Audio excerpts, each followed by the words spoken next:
Bonjour à toutes et à tous, que la grâce et la faveur de notre Seigneur Jésus-Christ soient sur chacun et chacune de vous qui êtes membres du temps des paroliers. Bienvenue à notre dévotion matinale.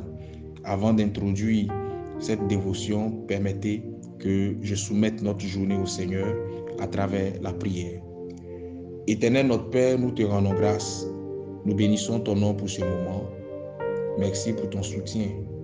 Merci pour ta faveur. Je prie que tu prennes contrôle de nos activités et qu'au thème de cette journée, nous puissions témoigner de tes hauts faits. Éloigne de nous tous les pièges des ténèbres. Éloigne de nous toutes les ruses de l'ennemi et donne-nous, Seigneur, d'être à l'abri du filet de l'oiseleur. Béni sois-tu parce que tu viens nous parler à travers ta parole et que tu nous donnes surtout la force de pratiquer ce que nous allons entendre tout à l'heure. Béni soit ton Saint-Nom parce que tu le fais. Au nom de Jésus que j'ai prié. Amen. Alors, nous sommes toujours dans le livre de Jean. L'intitulé de cette dévotion sera « Erreur de casting ». Jean le chapitre 6, versets 68 à 71. La Bible déclare ce qui suit. Simon-Pierre lui répondit, « Seigneur, à qui irons-nous? Tu as les paroles de la vie, et nous avons cru. Et nous avons connu que tu es le Christ, le Saint des dieux. » Jésus leur répondit, « N'est-ce pas moi qui vous ai choisi, vous les 12, et l'un de vous est un démon? » Il parlait de Judas Iscariote, fils de Simon, car c'était lui qui devait le livrer, lui, l'un des 12. Amen, amen, amen. Tu sais, Jésus-Christ est Dieu fait chair. Jésus-Christ est la parole faite chair. Jésus-Christ est une entité suprême. Malgré cela, il sélectionne un démon en la personne de Judas Iscariote dans le choix de ses collaborateurs, que la Bible appelle les 12. Ce n'est pas moi qui le dis, c'est la Bible qui vient de nous le signifier à travers ce pan de versets que nous venons de lire.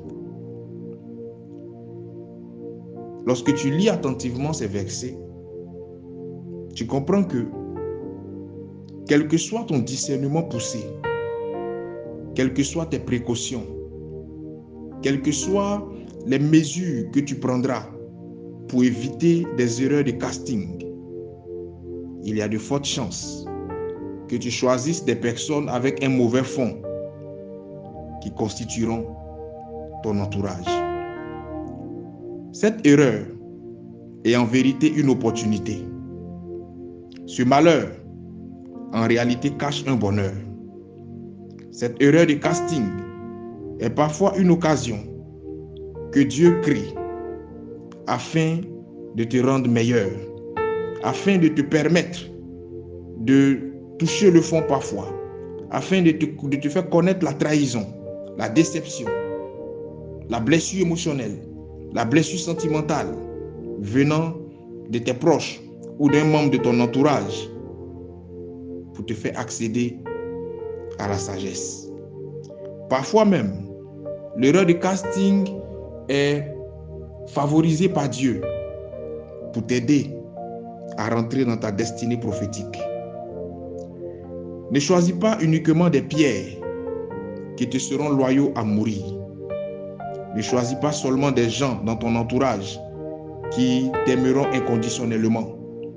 Choisis aussi des Judas Iscariotes, des personnes qui n'auront pas peur de te trahir, des personnes qui n'hésiteront pas à te planter le couteau dans le dos sans sourciller, car ce sont ces personnes, en vérité, qui feront pour toi ce que Pierre et Jean n'ont pas osé faire.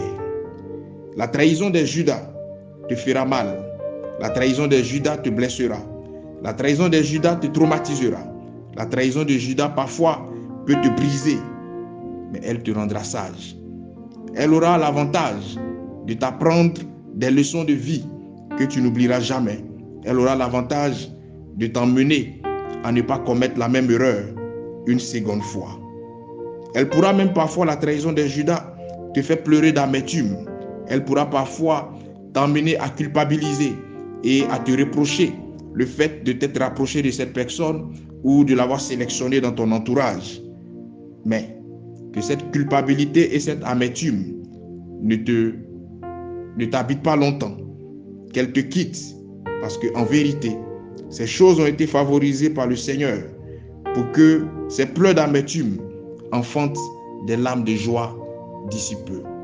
Je prie, quelle que soit ton erreur de casting, c'est peut-être une erreur de casting sur le plan sentimental, c'est peut-être une erreur de casting sur le plan professionnel, c'est peut-être une erreur de casting sur le plan d'un investissement, c'est peut-être une erreur de casting sur le plan spirituel. Quelle que soit la teneur de ton erreur de casting, je prie que Dieu transforme cette erreur en opportunité de bénédiction, en opportunité de grâce. Quelle que soit la douleur, l'amertume, la détresse que cette erreur de casting a pu causer en toi, et tu traînes cette blessure intérieure jusqu'à aujourd'hui, je prie que le Seigneur te guérisse de cette blessure et te donne de t'endurcir et de gagner en maturité afin d'aller de l'avant. Je prie ce matin que Dieu t'aide à progresser, quelles que soient tes erreurs, que Dieu t'aide à aller de l'avant, quelles que soient les trahisons que tu as pu essuyer, et que ces trahisons ne te changent pas négativement, mais qu'elles ressortent la meilleure version de toi-même afin que tu puisses rentrer dans la gloire de Dieu. Que le Seigneur te bénisse et que sa grâce soit sur toi. Shalom chez toi.